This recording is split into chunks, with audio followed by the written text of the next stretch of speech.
Assalamualaikum warahmatullahi wabarakatuh. Saya Rakan Hedilan Pasha, NIM 2020-180 akan menjelaskan tentang penafsiran konstitusi.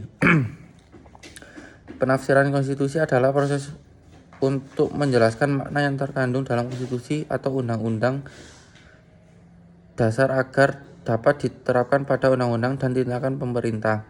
Tujuannya adalah untuk mengelaborasi pengertian dalam konstitusi, mewujudkan tujuan-tujuan yang ingin dicapai, dan memastikan pelaksanaan yang sesuai dengan semangat dan tujuan awalnya. Di Indonesia, lembaga yang berwenang melakukan penafsiran konstitusi adalah Mahkamah Konstitusi melalui putusan-putusannya. Tujuan penafsiran konstitusi mengaborasi pengertian-pengertian yang ada dalam konstitusi, melihat konstitusi sebagai tujuan yang harus diwujudkan, memastikan bahwa konstitusi benar-benar dilaksanakan dengan praktik, memaknai gagasan-gagasan demokrasi yang ada di dalam Undang-Undang Dasar 1945. Lembaga penafsir konstitusi di Indonesia, Mahkamah Konstitusi (MK), memiliki kewenangan tunggal sebagai lembaga penafsir konstitusi, dan putusannya bersifat final dan mengikat. Pengujian Undang-Undang Dasar, salah satu kewenangan MK yang paling sering menggunakan penafsiran konstitusi adalah dalam kasus PUU terhadap UUD 1945.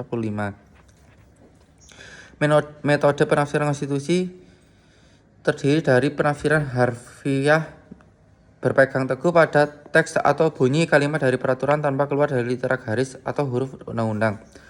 Yang kedua, penafsiran fiksional, bebas, tidak terikat sepenuhnya pada tata bahasa, tetapi mencari maksud sebenarnya dari peraturan yang menggunakan sumber lain dan relevan.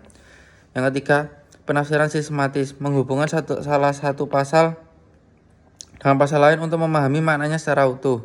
Yang keempat, pendekatan originalis, menekankan makna asli atau niat para perumus awal konstitusi, interpretasi atau didasarkan pada yang dimasukkan oleh penyusun undang-undang dasar.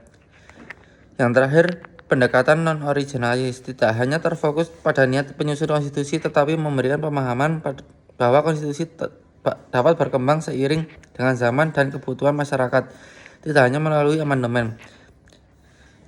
Dan penafsiran doktrinal, merujuk pada putusan-putusan hakim sebelumnya atau prinsip yang sudah ada, atau jurisprudensi.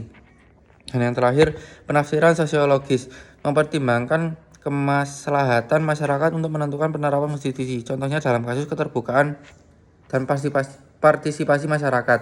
Sekian dari saya. Assalamualaikum warahmatullahi wabarakatuh.